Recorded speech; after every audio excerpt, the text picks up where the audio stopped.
I'm just looking at this clip again from yesterday with Pope Leo blessing this ice cube. But I'm just like watching them with this whole symbology of this, I don't think of this blue, it's supposed to look like a river coming from the ice cube. Like, why do we need to go like do all of this emotional, like what does that do for the environment? You want to help the environment, stop the cobalt mining slave trade that's owned by China and perpetuated by all of us in the West, because I got to have a Tesla, because I got to have a solar panel. But you know what I mean? Like, I got to have windmills that kill birds that need tremendous gallons and gallons and gallons of oil to operate, then catch fire, fall, break, and litter the land. I mean, like, we're not serious, Nicholas Cavazos, about truly trying to be stewards of the environment. We only pretend with this goofy, nonsensical, symbolical stuff. It just boggles my mind. Yeah, it's when I look at a bunch of old people taking a banner and waving it like water, I just think to myself, not only are they willfully out of touch, but this is also completely useless. And the reason it's completely useless, as you pointed out, is that there is actual slavery going on worldwide. There's actual major issues going on worldwide. And when we look at the name of this institution that the Pope was at, it was something to the effect of like the World Climate Summit for Climate Justice.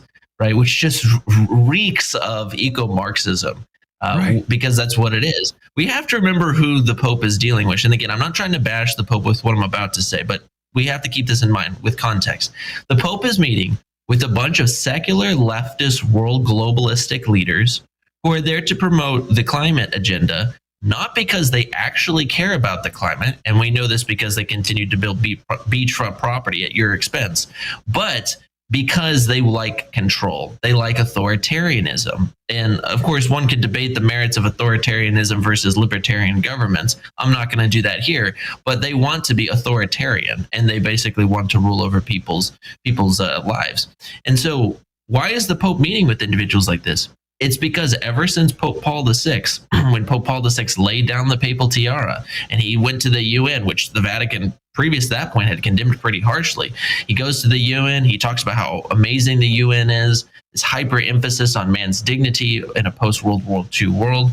And the popes have carried this on. On the same day as we saw this horrible stuff about the death penalty, we also saw Pope Leo release an ad about all world religions praying for peace. And in this ad, it was arguably one of the worst ads people have seen thus far, at least in the comments that I've seen. And you see him continue to show scenes from Assisi. It's like there is zero contrition from the hierarchy about any of this stuff.